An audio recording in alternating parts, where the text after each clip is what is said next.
everyone, Anthony here, and I'm here to talk to you about my favorite things from the Resident Evil 2 remake so far.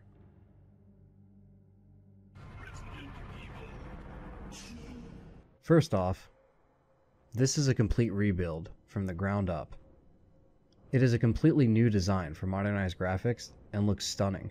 The dark and hopeless deception of Raccoon City, this is the best it has ever looked in my opinion. We were guaranteed that we were going to have a game that not only harkens back to the original, but does something new. And I think this is a good depiction of Raccoon City. This time, it's a native 4K on the new consoles. If you have a Pro or an Xbox X, you're in for a beautiful, dark experience. Second thing on the list is Resident Evil 2 being over the shoulder. Yes, Resident Evil 2 Remake will be over the shoulder from the gameplay we've seen. This caused an uproar in the community, with old school fans such as myself wanting a fixed camera angle perspective to really capture the experience we had with the first 3 games. I wish it was fixed camera angles personally, but I am not going to harp and complain about something that I can't change. What's the point in that? None of us can change the fact that they chose this route, so it is what it is. From what I've seen from the gameplay and the trailer, it still looks great. So they're doing a good job with it. But we will see how it translates with the controls and the overall gameplay when it comes out in January.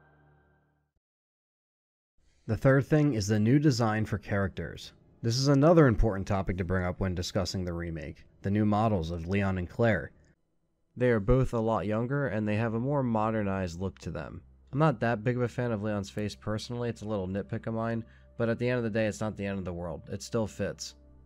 Capcom has been known for changing characters from game to game, from artist to artist. Since this appears to be a completely new Resident Evil 2, it kinda makes sense that things are changing along with the Resident Evil engine from Resident Evil 7. That's where it was built from. I'm sure we will see Hunk, the Birkins, some of the BOWs, all redesigned with adding little touch-ups to what we know and love from Resident Evil 2.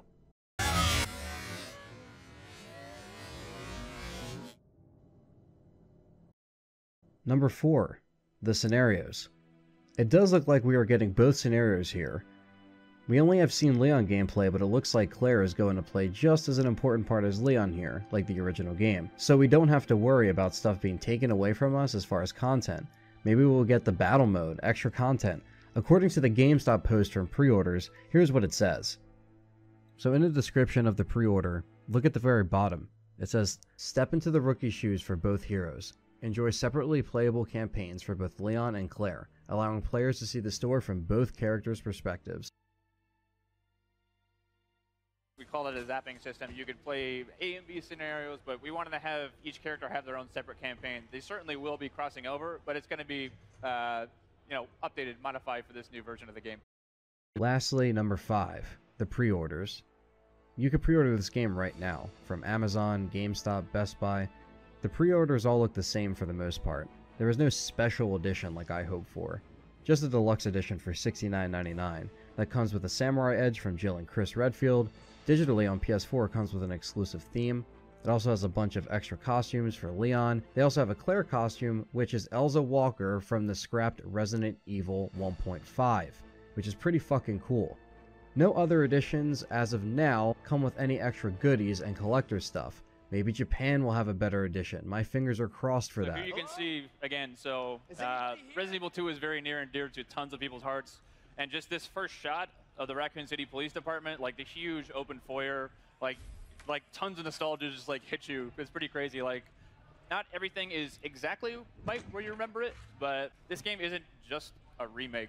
It's a whole new game that we're building off of the foundation that the original game had built. So there's going to be a lot of familiar stuff, but there's going to be a lot of new stuff as well. There was more gameplay footage shown at E3 with an in-depth playthrough with the developers and them talking about how they wanted to rebuild the game completely and add some elements from the older games as well as even stuff from 1.5.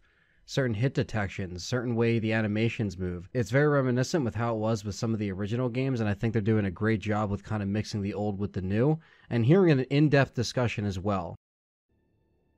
With the release date of January 25th, 21 years to the day of its release, it's coming soon. Many of what we see will more than likely be closer to the finalized version in the next few months. I am really looking forward to this one for sure.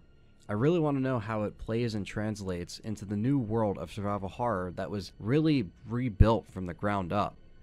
Fan reception seems to be strong. Let me know your thoughts down below. And also let me know how this will affect the future of Resident Evil as a whole. Will this reflect on how Resident Evil 8 will be executed if this sells like crazy? Let me know your thoughts in the comments section below, and let's talk Resident Evil.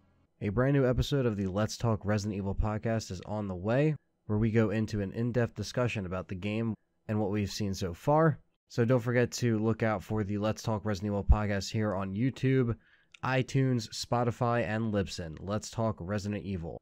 You can also follow me on Twitter at Let's Talk_RE and Let's Talk Resident Evil on Facebook. Catch you guys next time.